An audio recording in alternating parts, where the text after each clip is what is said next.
सुश्रुत उत्तर तंत्र 25वां शिरोरोग।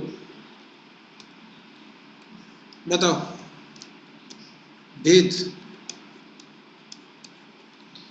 चरक बराबर 5, वातज पित्तज कफज सनिपातज और कृमिज।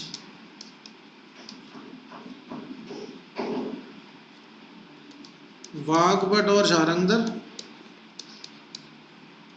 बोलो। वाग्भट शारंगधर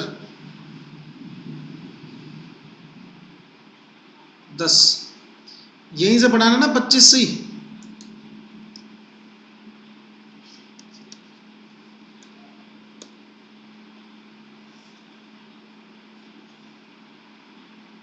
ठीक है। वाग्भट शारंगधर 10। किसकी जगह क्या माना सुश्रुत की तुलना में? पहले सुश्रुत लिख दूं, चलो। सुश्रुत व अन्य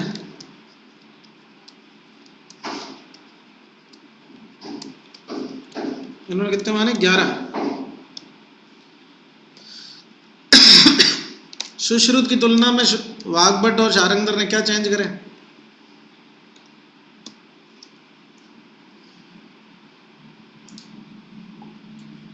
शयज और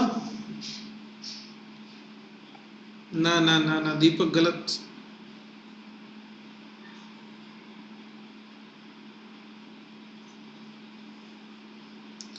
शयज और अनंतवाद के स्थान पे शिरोकंप माना।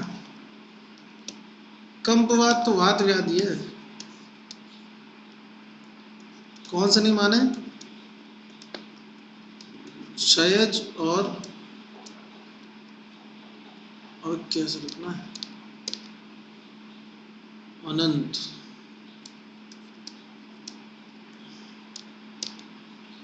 वात के स्थान,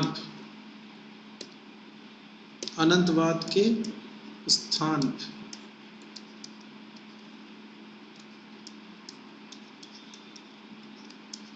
शिरोकंप माना।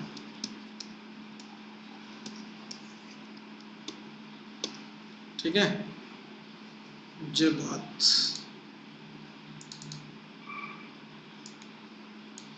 अब सुनो, चरक संहिता में शिरोरोग कहाँ पड़े थे? चरक संहिता में शिरोरोग कहाँ पड़े थे? बोलो। सूत्र 17। और कहीं?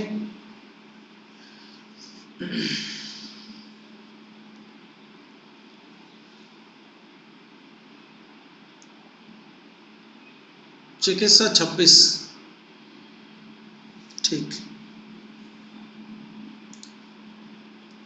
आगे बढ़ते हैं। आगे बढ़ेंगे तो वही भेद लिखे हुए और वही सब कुछ लिखा हुआ है जो वहां लिखा था। वातज पित्तज कफज, सुश्रुत के वातज पित्तज कफज सनिपातज, फिर रक्तज शयज कृमिज, सूर्यावृत अनंतवात अर्धाव भेदक शंखक। इस तरह से 11 हो गए। वाग्भट शारंगधर 10, चरक 5, सुश्रुत और अन्य सबने 11। सुश्रुत के अनुसार सूर्यावृत अनंतवात अर्धाव भेदक और शंखक ये चारों ही त्रिदोषज होते हैं, जबकि चरक के अनुसार सूर्यावृत क्या था?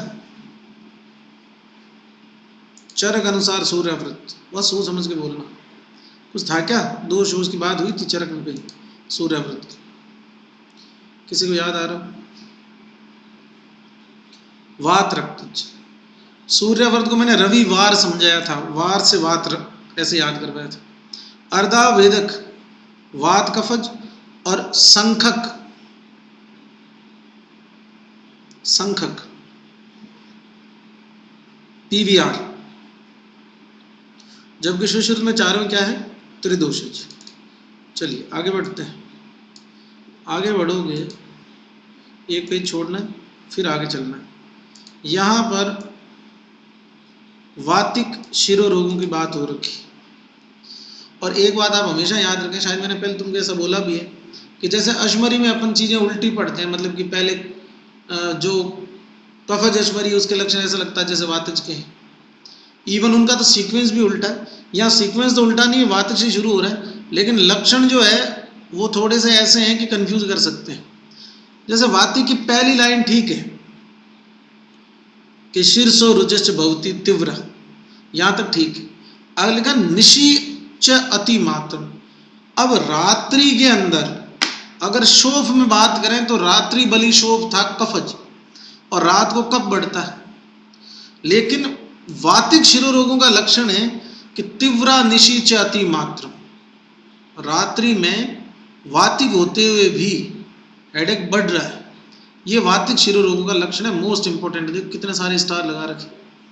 फिर कहा बंद उपतापेश्च भवेद विशेष, विशेष शब्द शिरोरोगों के अर्थ में हाश को बताता है, क्योंकि अपन पढ़ते हैं ना हाश हेतुर विशेष, तो बांधने से और तपाने से शिरोरोग कम हो रहे, रुजा कम हो रही, ऐसी वेदनाएं होना, ये वातिक शिरोरोग, या यहाँ पर शिरोरोग नहीं बोल के शिरो अभिताप शब्द से बताया आचार्य सुश्रुत।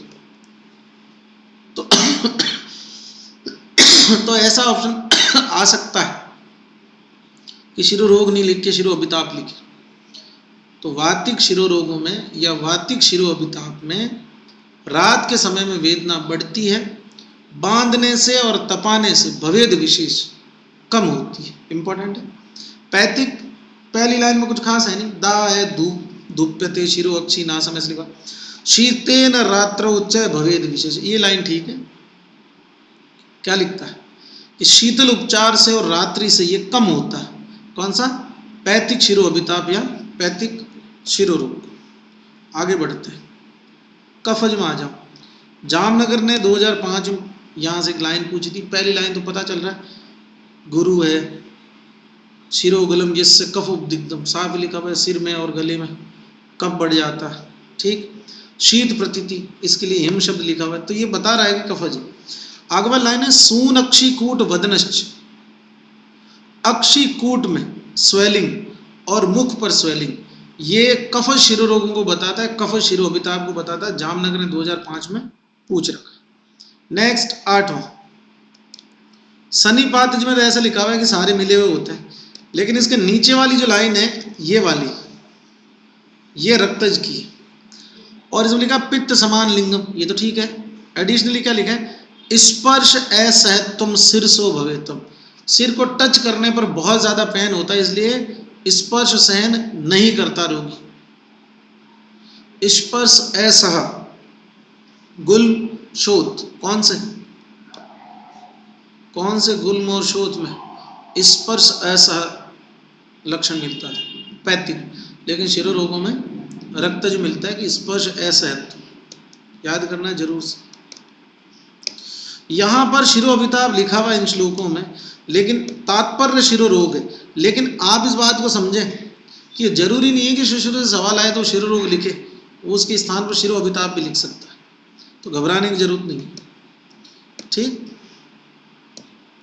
नेक्स्ट क्षय शिरोरोग। देखिए, क्षय शिरोरोग का सामान्य सा अर्थ, सीधा सा अर्थ ये है भाई कि क्षय हुआ, लेकिन यहां पर जो निदान है वो अभिघातज है। मतलब अगर सिर पर कोई क्षत हो जाए तो सिर के अंदर की जो वसा है, बलास है, कफ है, या आप अगर वैसे समझना चाहो तो CSF वो लीक कर जाए, तो ऐसी स्थिति में जो क्षयजन्य स्थिति उत्पन्न होती है, उसके कारण जो शिरोअभिताप या हेडेक शुरू होता है, वो क्षय शिरोरोग कहलाता है। और लाइन पहले ही कहती है, वसा बलास सत्य संवानाम शिरोगतानाम इहम संशय, शत की वजह से या चोट लगने की वजह से मस्तिष्क की जो मज्जा है, वसा है, कफ है, उसका क्षय हो गया। क्षय प्रवर्तम शिरोविभात, और इस क्षय के कारण शिरोअभिताप शुरू होता है। और ये लास्ट वाली लाइन तो मोस्ट इंपॉर्टेंट और डायरी वाली। बहुत इंपॉर्टेंट है। क्या बोलता है? संस्वेदनम छर्दनम धूम नस्य अस्रग विमोक्षणेश्च विवृद्धे में थी। इन सब से ये बढ़ता है। अब बहुत सी यूजी की किताबें मैंने पढ़ी, बच्चों कभी कभार मैं ईएनटी पढ़ा देता हूँ कॉलेज में, तो एक बार मैं पढ़ा रहा था तो उसके अंदर शिरोरोग की चिकित्सा में लाइन लिखी हुई कि स्वेदन शर्दन धूम नस्य रक्त मोक्षण आदि करने चाहिए, नहीं करने चाहिए, ये लक्षण है इसका, चिकित्सा नहीं है। इनसे तो ये बढ़ता है, विवृद्धि में थी।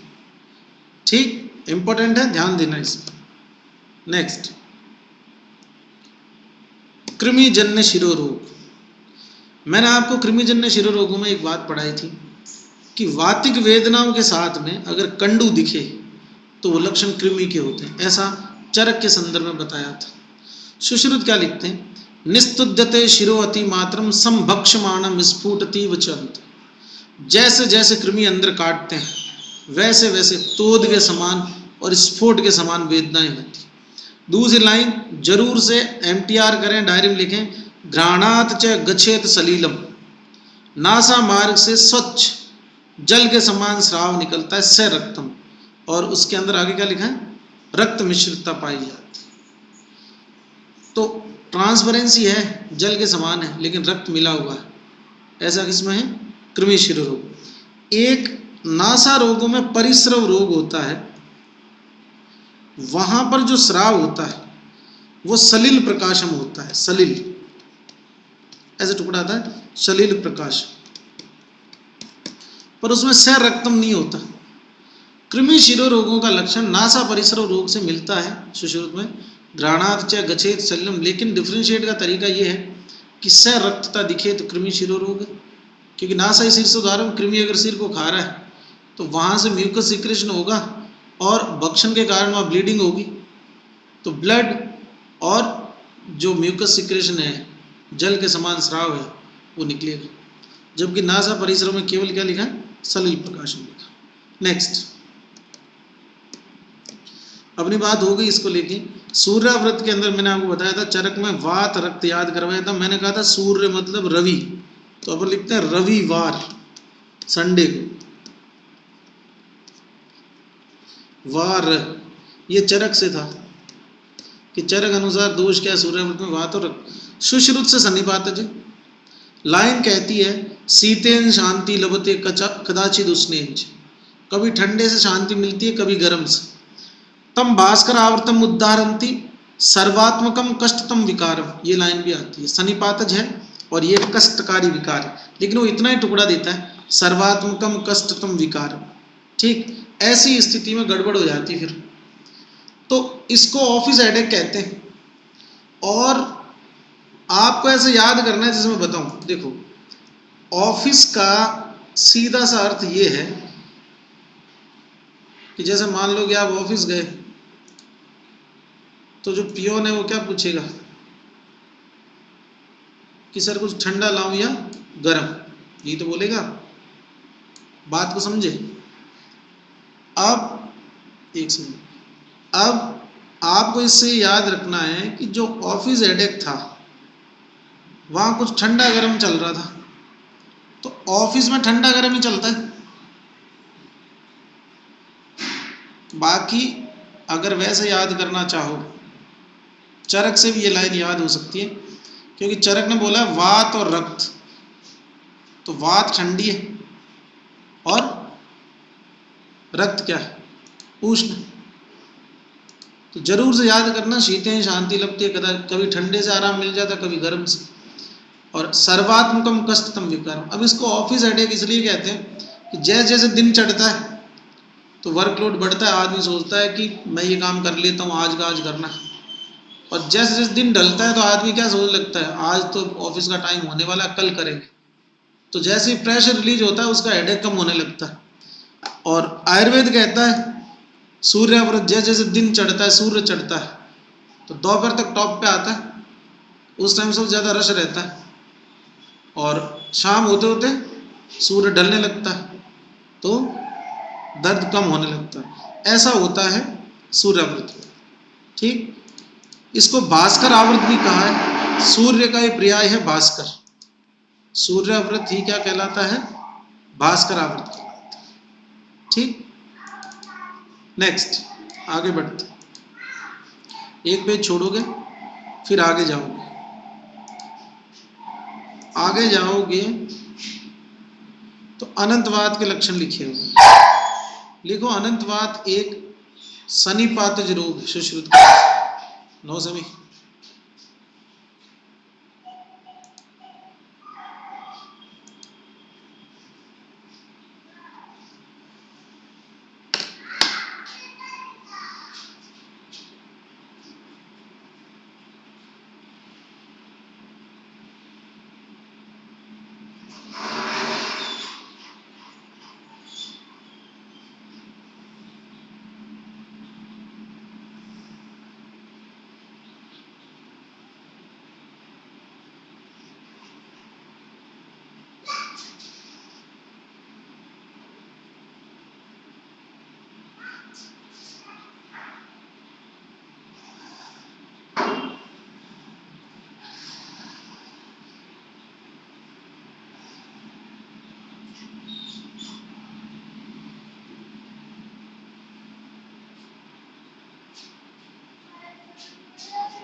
अब सुनो, सुनो, बंद कर दो इसको।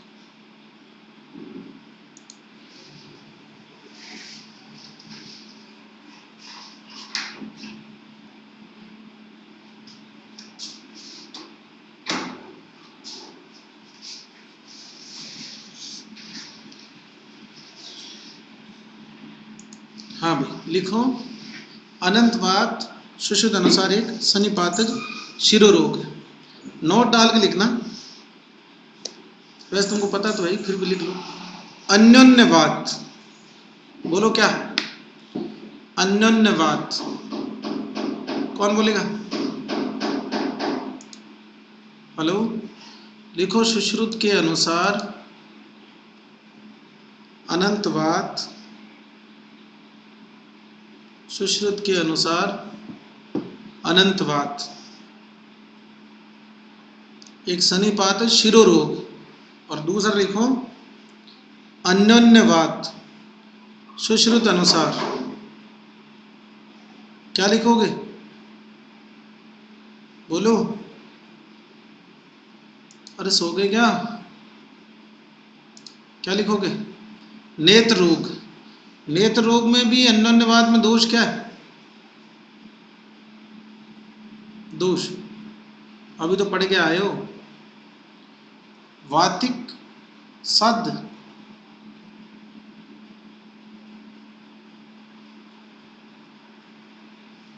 वातिक सद नेत्र रोग। ठीक है, अब पढ़ते हैं, सुनो। दोषास्तु दुष्टात्रया मन्ना संपिड्या घाटासु रुजा। अब मेरी बात सुना, अनंतवाद जो है ना, इसका इफेक्ट सिर के अलावा जो गर्दन वाला पोर्शन है पोस्टीरियर, उस पे भी होता है, मन्या पे भी होता है, तो जरूर से याद करना है।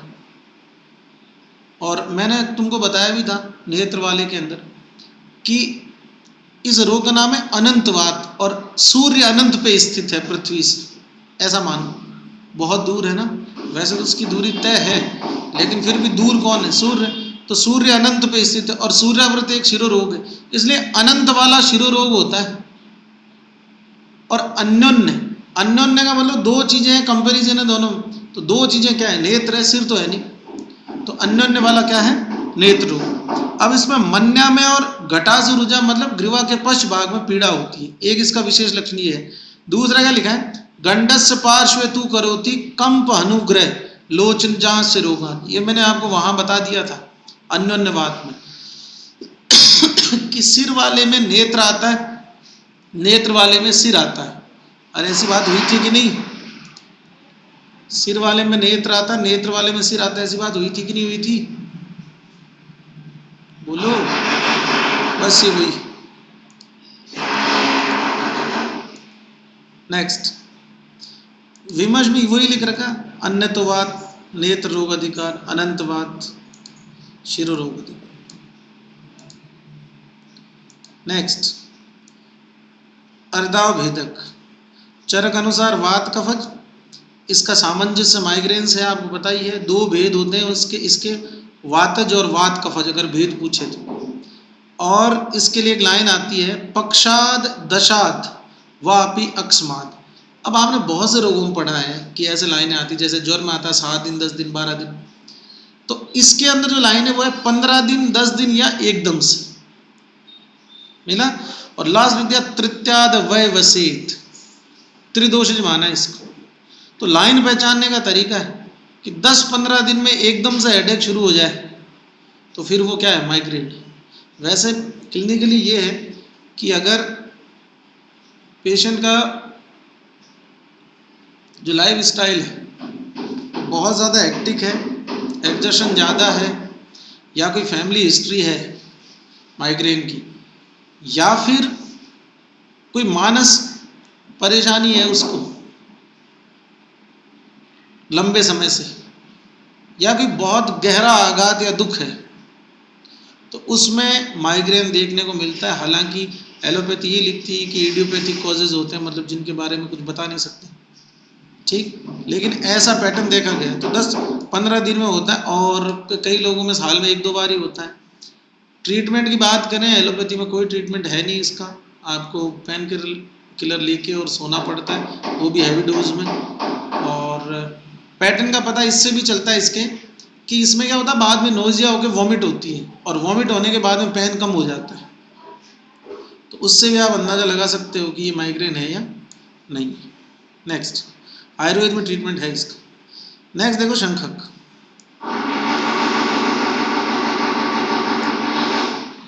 दोस्त तुम्हें पता ही है, सुश्रुत,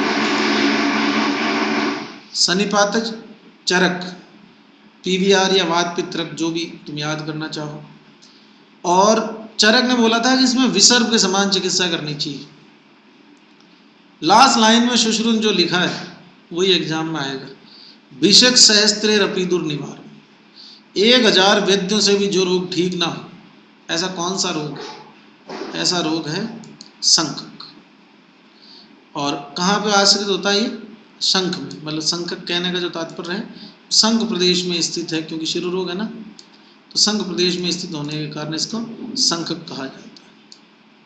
ठीक, इस तरह से 25वां अध्याय शिरो रोग आपका होता है कंप्लीट। अब संखक के संदर्भ में ये लाइन में तुमको कई बार बता चुका, त्रिरात्रम जीवितम हंति शंख को नाम नाम। और अगर जंतु शब्द आ जाता तो जंतु,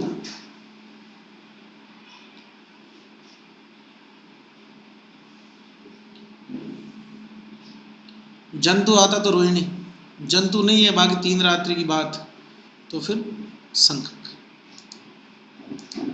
ठीक है। नेक्स्ट शिरो रोग चिकित्सा।